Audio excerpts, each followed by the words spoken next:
Assalamualaikum warahmatullahi wabarakatuh. Perkenalkan saya Febri Hendra, SPDI, calon guru penggerak Angkatan ke-8 Kabupaten Tanah Datar, akan mempresentasikan hasil diskusi kami di ruang kolaborasi modul 1.3 tentang visi, pernyataan, prakarsa perubahan, dan tahapan Bagja.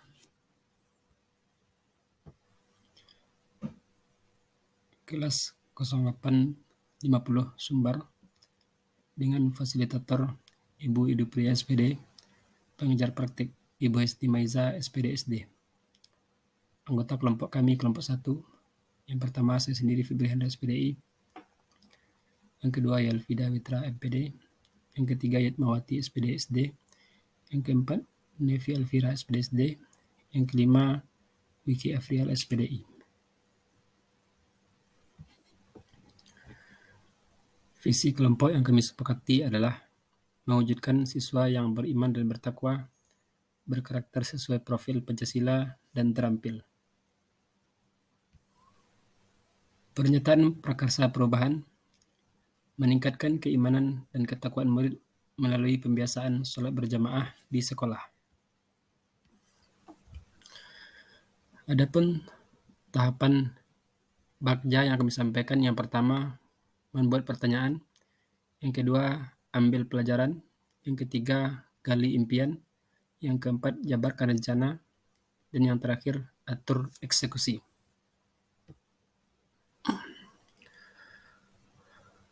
Tahapan Bagja yang pertama membuat pertanyaan utama. Pertanyaan yang pertama adalah bagaimana meningkatkan semangat murid dalam beribadah. Yang kedua, potensi apa yang dimiliki murid yang dapat mendukung prakarsa ini. Tindakan atau pendidikan yang diperlukan. Yang pertama, berdialog dengan warga sekolah, orang tua, dan ulama untuk memahami langkah-langkah yang dapat dilakukan untuk menerapkan pembiasaan beribadah pada murid. Yang kedua, memahami bahwa murid memiliki sikap religius, beriman, dan bertakwa kepada Allah Subhanahu wa Ta'ala, serta berakhlak mulia. Tahapan yang kedua yaitu ambil pelajaran atau discover. Pertanyaan yang dimunculkan pada tahapan yang kedua ini adalah, yang pertama, adakah sekolah lain yang sudah melaksanakan pembiasaan sholat berjamaah tiap hari di sekolah? Yang kedua, bagaimana pendekatan yang dilakukan guru agar bisa meningkatkan semangat ibadah murid? Yang ketiga, daya dukung seperti apa yang perlu dikembangkan untuk mengembangkan pembiasaan sholat berjamaah? Tindakan atau penyelidikan yang perlu dilakukan. Yang pertama, mencari informasi tentang sekolah lain yang sudah terlebih dahulu melaksanakan kegiatan sholat berjamaah. Yang kedua, berdiskusi dengan orang tua agar memberikan semangat bagi murid dan menjadi teladan dalam beribadah. Yang ketiga, memetakan daya dukung sekolah sebagai sumber daya untuk mendukung pembiasaan ini. Tahapan yang ketiga yaitu gali mimpi atau dream. Pertanyaan yang dimunculkan pada tahapan yang ketiga ini adalah, yang pertama, hal baik apa yang saya harapkan dari pembiasaan sholat berjamaah? Yang kedua, bagaimana suasana sekolah yang mendukung pembiasaan ini? Yang ketiga, bagaimana tindak lanjut pembiasaan ini?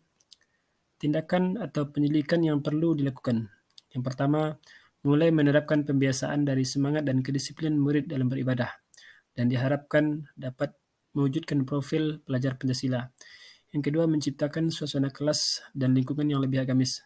Yang ketiga, mendokumentasikan kegiatan yang sudah dilakukan sebagai pengingat dalam melakukan usaha kegiatan selanjutnya.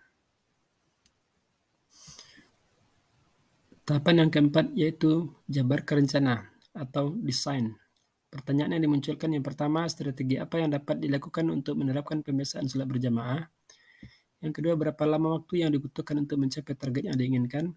Yang ketiga, apa tindakan berbeda yang dapat dilakukan untuk mendukung usaha tersebut? Tindakan atau penyelidikan yang perlu dilakukan. Yang pertama, membuat rencana kebiasaan yang bisa meningkatkan semangat beribadah murid. Yang kedua, membuat rencana tindak lanjut yang dapat ditargetkan setiap semester dan dievaluasi setiap bulan. Yang ketiga, memberikan penghargaan kepada murid yang rajin dan bersemangat melaksanakan sholat berjamaah.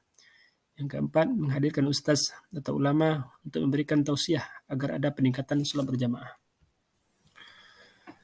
Tahapan yang terakhir yaitu atur eksekusi atau deliver. Pertanyaan yang dimunculkan, Yang pertama, apa langkah utama yang dilakukan untuk mewujudkan rencana ini? Yang kedua, siapa saja yang dapat terlibat dalam mewujudkan rencana ini? Yang ketiga, kapan rencana ini dilakukan?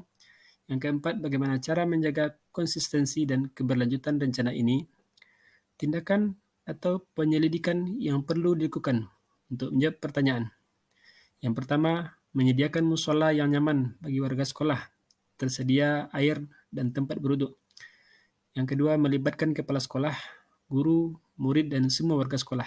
Yang ketiga, dimulai dari awal semester ini dan diharapkan berjalan sesuai rencana.